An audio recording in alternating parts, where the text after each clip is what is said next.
a gente estudou um pouco mais sobre o conceito de nação e a gente viu que a gente pode, através do conceito de nação, definir a cognição como uma atividade atribuidora de sentido. Significados eles emergem a partir do ciclo entre a percepção e a ação e surge um mundo de valores, um mundo de significados para alguém. Ou seja, sempre um mundo de significados, de referenciais que a gente pode atribuir a um determinado ponto de vista. São sempre em referência a alguém. Mas como a teoria da alienação ela vai se inserir no campo das ciências cognitivas? Então, na aula de hoje a gente vai ver um pouco como ela dialoga com outras formas de compreender a cognição. Num primeiro momento, acho que é importante a gente entender o que são as ciências cognitivas, né? Porque elas são um campo multidisciplinar, de disciplinas muito heterogêneas entre si, por exemplo, a cibernética, as neurociências, a programação de computadores, todas elas se reúnem de forma mais ou menos heterogênea e se engajando de maneiras diferentes num projeto de compreender a cognição. Lá nos primórdios da origem das ciências cognitivas, a gente pode situar mais ou menos ali na década de 40, mas ela ganhou um grande impulso na década de 70, principalmente com o desenvolvimento dos computadores.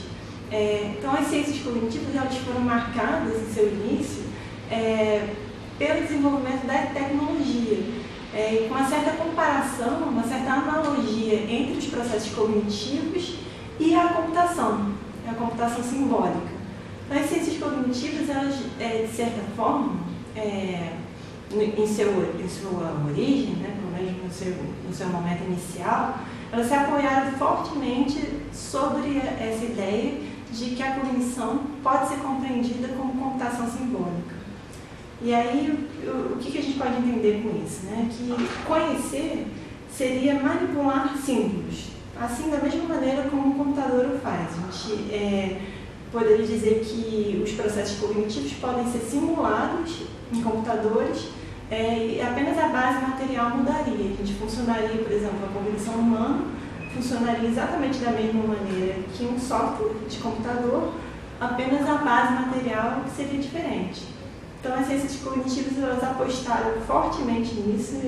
Essa perspectiva ela conheceu um sucesso considerável no campo e, de certa forma, até hoje a gente vê a repercussão dessa ideia na compreensão da cognição. Mesmo na psicologia cognitiva, a gente tende a entender, ainda hoje, a cognição como um processo de manipulação simbólica. A gente tende a descrever a cognição, em muitos casos, como um processo de entradas e saídas, né, de inputs e outputs, como a gente descreve a computação. Então, haveria uma entrada, né, que seria os processos perceptivos, um processo de representação, manipulação simbólica, e a saída, que seria o processo final, produção de conhecimento e a produção de sentido.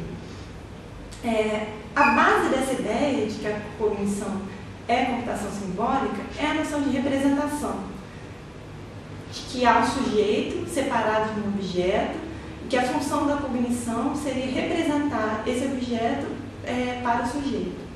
É justamente essa ideia de representação que está em xeque com a noção de enação, com a teoria da enação. E aí a gente vai ver por quê. Para a gente entender essa crítica que a teoria da enação faz à ideia de representação, é importante relembrar, é importante olhar para a distinção que o Varela faz entre duas ideias de representação diferentes. Varela vai dizer para a gente que tem duas noções distintas de representação. Uma seria a representação no sentido fraco e a outra a representação no sentido forte. Varela vai dizer que a representação no sentido fraco ela tem um sentido simplesmente prático. A gente usa a ideia de representação no sentido fraco para dizer que alguma coisa está ali no lugar de outra. Por exemplo, um mapa está substituindo um território. Ele está ali representando um território. Isso tem uma função meramente prática, utilitária, pragmática. O Varela vai dizer que a gente utiliza a representação no sentido fraco o tempo todo, e isso é parte da nossa cognição. E não tem nenhuma grande crítica em relação a isso. Ela vai dizer que, de fato, os processos representativos, nesse sentido fraco, são uma constante para o fenômeno cognitivo. No entanto, a representação do sentido forte, que está ligada a essa ideia de cognição como manipulação de símbolos, a representação do sentido forte ela é uma espécie de generalização da ideia de representação do sentido fraco, e ela tem uma repercussão ontológica e epistemológica muito mais profunda. Ela vai dizer que todo processo cognitivo, todo processo de emergência de significado é, na base, representativo, que a cognição ela lida com representações. E é essa ideia que o conceito de nação vai pôr em xeque, porque na base da ideia de representação do sentido forte está a pressuposição de que sujeito e objeto são separados, de que seria preciso a ideia de representação para explicar como sujeito e objeto se encontram, como um vai encontrar com o outro. E o Varela vai dizer, com o conceito de nação, que sujeito e mundo surgem juntos. Então, procurar uma forma de reuni-los é supor um problema de base, que na verdade talvez não exista. Sujeito e mundo surgem ao mesmo tempo, um graças ao outro. Não haveria por que pressupor uma noção de representação forte para explicar a origem, a base dos processos cognitivos e linguísticos e epistemológicos. Então, as críticas do conceito de nação ao modelo da computação simbólica são fundamentalmente baseadas numa crítica a essa noção de representação no sentido forte. O projeto cognitivista, no seu início, a gente pode dizer que ele é uma espécie de representação de cima para baixo, top-down, a gente diz. Porque ele supõe que há uma série de regras lógicas abstratas, como um programa de computador, que determinariam de cima para baixo a forma como a gente enxerga o mundo, a forma como a gente conhece. E, a partir de um determinado momento, esse projeto cognitivista ele passou a sofrer críticas de outras formas de compreender a cognição, que não eram ainda a teoria nativa, mas que tinham uma certa inspiração já na biologia. Isso veio a partir de um certo avanço das neurociências.